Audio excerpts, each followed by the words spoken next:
پھر فوراً ہی ان پر دشمن کے پرے ایک دم اکٹھے ٹوٹ پڑے۔ اس اچانک حملے سے مسلمان اپنے آپ کو نہ سنبھال سکے اور ان میں بھگدڑ مچ گئی۔ کوئی کس کی طرف دیکھ نہیں رہا تھا، بالکل فاش شکست تھی، یہاں تک کہ ابو سفیان بن حرب بھی نیا مسلمان تھا۔ کہا کہ ان کی بھگدڑ سمندر سے بھی پہلے نہ رکے گی، اور جبلہ یا کلدہ بن جنید نے بھی چیخ کر کہا، آج جادو باطل ہو گیا۔ دیکھو یہ ان کی باتیں تھی کہ مطلب دین کو نئے مسلمان تھے نا۔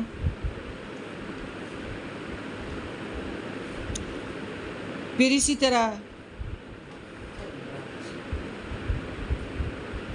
بھاگ دوڑ ہو رہی تھی اور اعراب بھی بھاگے اور لوگ بھی اسی طرح۔ نبی کریم صلی اللہ علیہ وسلم نے دائیں طرف ہو کر پکارا، لوگوں میری طرف آؤ، میں عبداللہ کا بیٹا محمد ہوں۔ اس وقت اس جگہ آپ کے ساتھ چند مہاجرین اور اہل خاندان کے سوائے کوئی نہیں تھا۔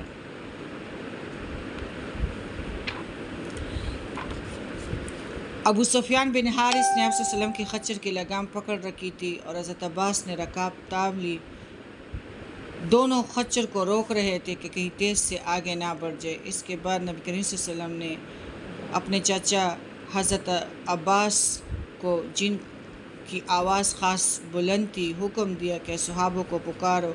حضرت عباس کہتے ہیں کہ میں نے نہایت بلند آواز سے پکارا، درخت والو، بیت رضوان والو کہاں ہو؟ واللہ وہ لوگ میری آواز سن کر اس طرح مڑے جیسے گائے اپنے بچے کی طرف مڑتی ہیں، اور جواباً کہا، ہاں آ گئے۔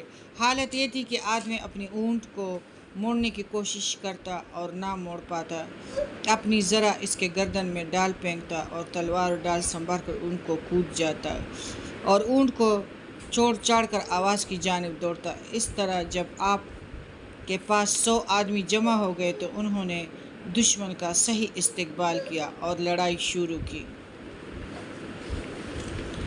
پھر اس طرح کوئی بھی دشمن ایسا نہ تھا کہ جن کو مسلمانوں کی ضرب نہ لگی ہو اور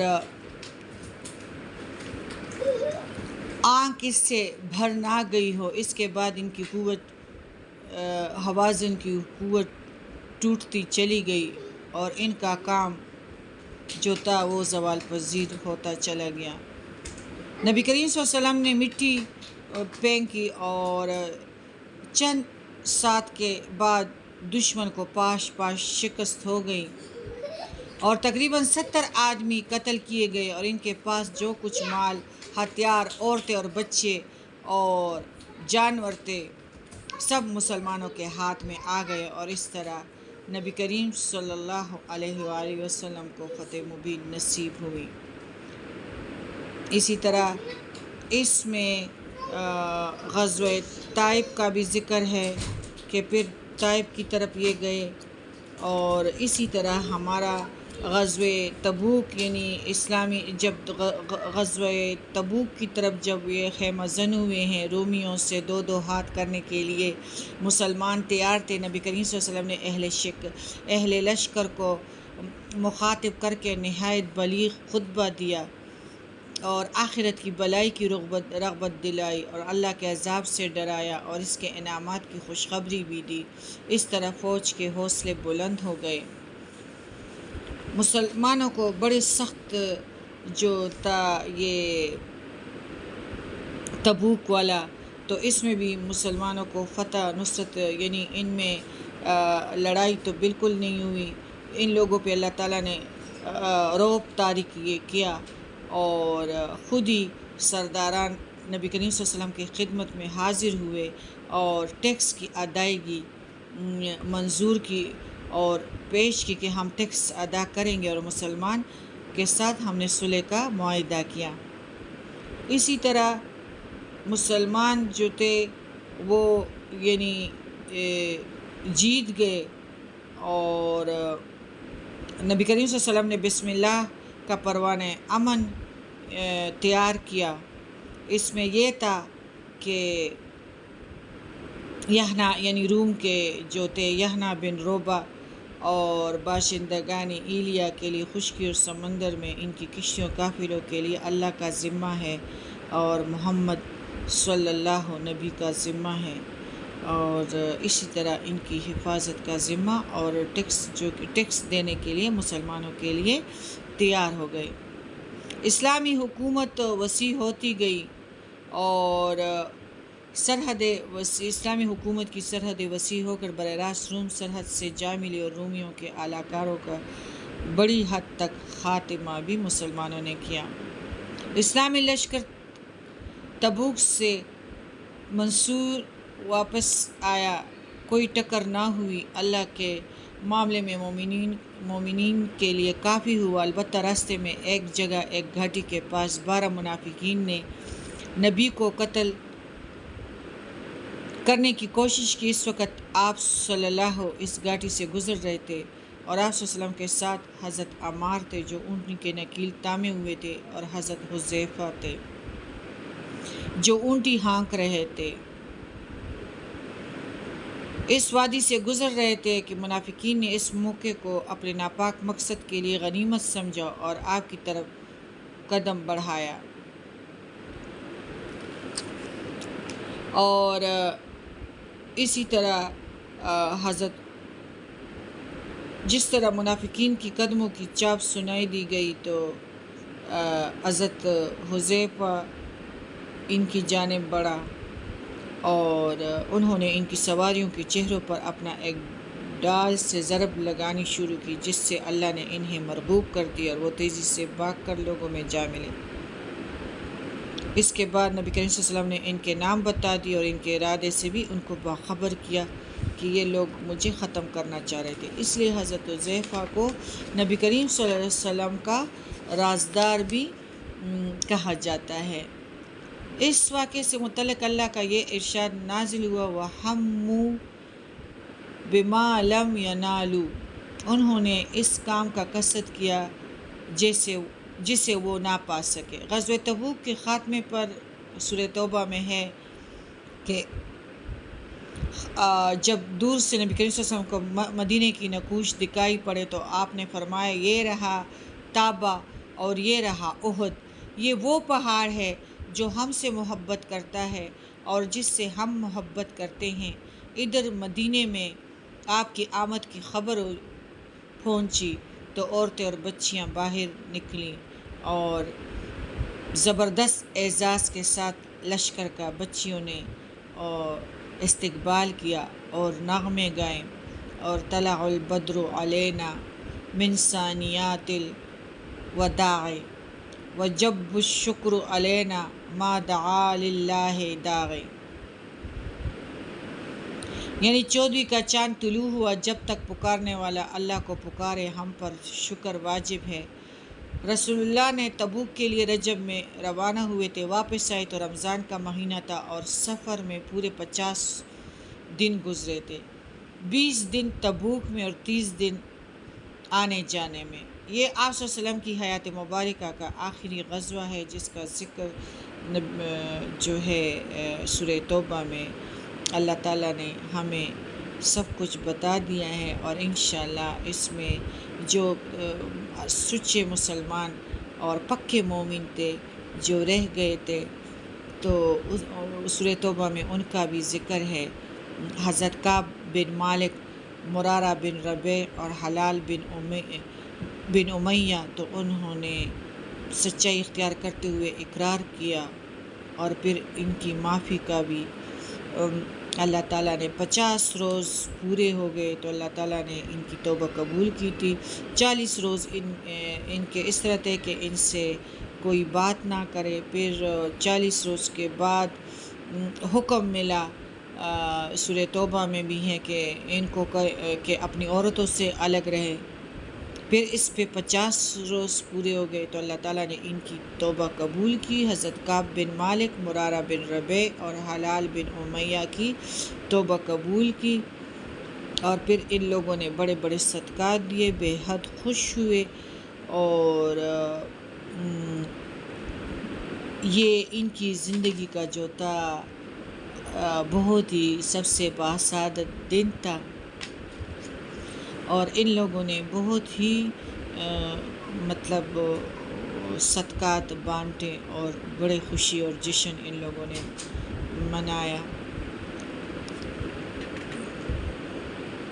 اسی طرح تبوک سے وہی پھر نبی کریم صلی اللہ علیہ وسلم نے ایک عورت کا بھی جو رجم کا سزا بھی سنایا کہ اس نے بدکاری کی ہوئی تھی، اور دوسرا یہ تھا کہ نجاشی نے جو حبشہ میں وفات پائی تھی، نبی کریم صلی اللہ علیہ وسلم نے اس کی غیبانہ نماز جنازہ پڑھی، اور چوتھی اس طرح کے نبی کریم صلی اللہ علیہ وسلم کی صاحبزادی ام کلثوم کی وفات ہوئی۔ ان کی وفات پر آپ کو سخت غم ہوا، اور آپ نے حضرت عثمان کو فرمایا اگر میری پاس تیسری لڑکی ہوتی تو اس کی شادی بھی تم سے کر دیتا۔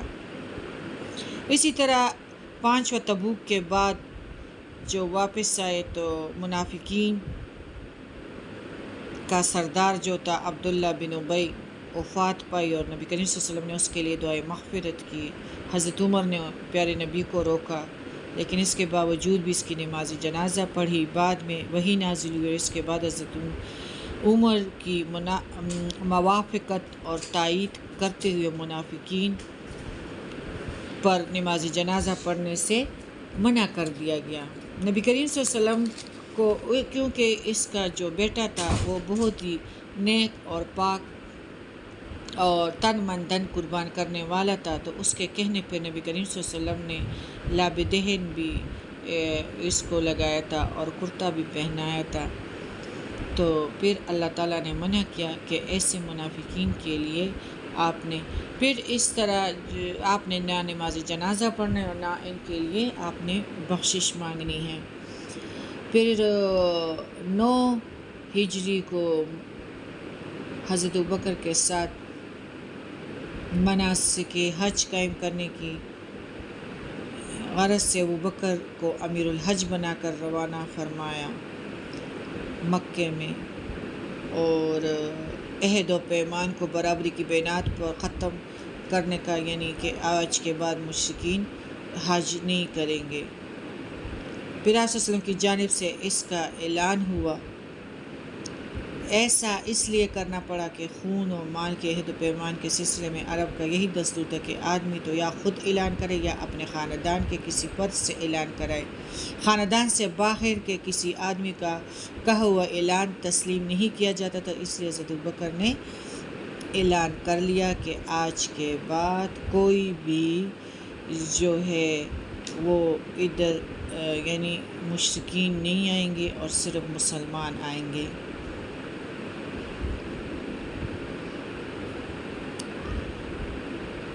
اللہ تعالیٰ نے ہمیں جو کچھ دیا ہے تو اس میں سب سے بڑا نعمت جو ہے وہ اسلام ہے، اور اللہ تعالیٰ نے ہمیں اس لیے بخشنے کا وعدہ کیا ہے اور ہمیں کشادگی دی ہے کہ ہم کو مسلمان بنایا ہے۔ اللہ تعالیٰ نے ہمیں تنگی سے نکال کے کشادگی کی طرف لائے ہیں، اور اندھیروں سے نکال کے نور کی طرف اللہ تعالیٰ نے ہمیں نکالا ہے، لیکن ہم پھر بھی اس کے پیچھے دوبارہ سے پھیر رہے ہیں پیارے نبی کے سنتوں سے، اور اللہ تعالیٰ نے جو ہمیں فائدے کی چیزیں دی ہیں، اور اسی وجہ سے زمین کشادگی کے باوجود دوبارہ سے مسلمانوں پہ تنگ ہو رہی ہیں، یہ اس لیے کہ ہم سنتوں سے دور ہیں، اور سنتوں سے جو بندہ دور ہو جائے تو وہ تسکین سے بھی دور ہو جاتا ہے۔ تو اللہ تعالیٰ ہمارے 25ویں میں فرماتے ہیں یقیناً لقد نصرکم اللہ فی مواطن کثیرۃ ویوم حنین اذا اعجبتکم کثرتکم فلم تغن عنکم شیئا وضاقت علیکم الارض بما رحبت ثم ولیتم مدبرین۔ یقیناً اللہ نے بہت سے میدانوں میں تمہیں فتح دی ہیں، اور حنین کے لڑائی والدین بھی جبکہ تمہیں اپنی کثرت پر ناز ہو گیا، لیکن اس نے تمہیں کوئی فائدہ نہ دیا بلکہ زمین باوجود اپنے کشادگی کے تم پر تنگ ہو گئی۔ پھر تم پیٹ پھیر کر بھاگ کھڑے ہوئے۔ پھر اللہ نے ثم انزلناہ سکینتہ علی رسولہ، پھر اللہ نے اپنی طرف سے تسکین اپنے نبی پر اور مومنوں پر اتاری، وعلی المؤمنین وانزل جنودا لم ترونہا وعذب الذین کفروا وذلک جزاء الکافرین، اور اپنے لشکر اللہ تعالیٰ نے اپنی طرف سے غیبی مدد بھیجے جنہیں تم دیکھ نہیں رہے تھے، اور کافروں کو پوری سزا دی، اور ان کفار کا یہی بدلہ تھا۔ ثم یتوب اللہ من بعد ذلک علی من یشاء واللہ غفور الرحیم، پھر اس کے بعد بھی اللہ جس پر چاہے گا توجہ فرمائے گا، اور اللہ ہی بخشش و مہربانی کرنے والا ہے۔ بے شک حنین مکہ اور طائف کے درمیان یہ وادی تھا۔ حوازن رہتے تھے قبیلہ تھا۔ یہ دونوں قبیلے تیر اندازی میں بھی مشہور تھے۔ میں نے سارا آپ کو سب کچھ بتا دیا۔ یہ فتح مکہ کے 18-19 دن بعد شوال کو آپ کو 12,000 کا لشکر لے کر ان قبیلوں سے جنگ کے لیے حنین کے لیے تشریف لے گئے، اور قبیلوں نے اس نے بھرپور تیاری کر رکھی تھی اور مختلف کمین گاہوں میں تیر اندازوں کو مقرر بھی کر دیا تھا۔ ادھر مسلمانوں میں بھی یہ عجب پیدا ہو گیا کہ آج کم از کم قلت کی وجہ سے ہم تو مغلوب نہیں ہوں گے، اللہ کی مدد کے بجائے اپنی کثرت کی تعداد پر اعتماد زیادہ ہو گیا۔ اللہ تعالیٰ کو یہ عجب کلمہ پسند نہیں آیا۔ نتیجتاً جب حوازن کے تیر اندازوں نے تیر کی بارشیں شروع کی تھی تو مسلمانوں کے لشکر پر ایک بھاری تیر اندازی کی تو اس غیر متوقع اور اچانک تیروں کی بوچھار سے مسلمانوں کے قدم اکھڑ گئے اور بھاگ کھڑے ہوئے۔ میدان میں صرف نبی کریم صلی اللہ علیہ وسلم اور 100 کے قریب مسلمان رہ گئے۔ آپ صلی اللہ علیہ وسلم مسلمانوں کو پکار رہے تھے کہ اللہ کے بندوں میرے پاس آؤ، میں اللہ کا رسول ہوں۔ کبھی یہ رجز یہ کلمہ پڑھتے تھے، انا النبی لا کذب، انا عبد المطلب۔ پھر آپ نے حضرت عباس کو جو نہایت بلند آواز سے حکم دیا کہ مسلمانوں کو جمع کرنے کے لیے آواز دیں۔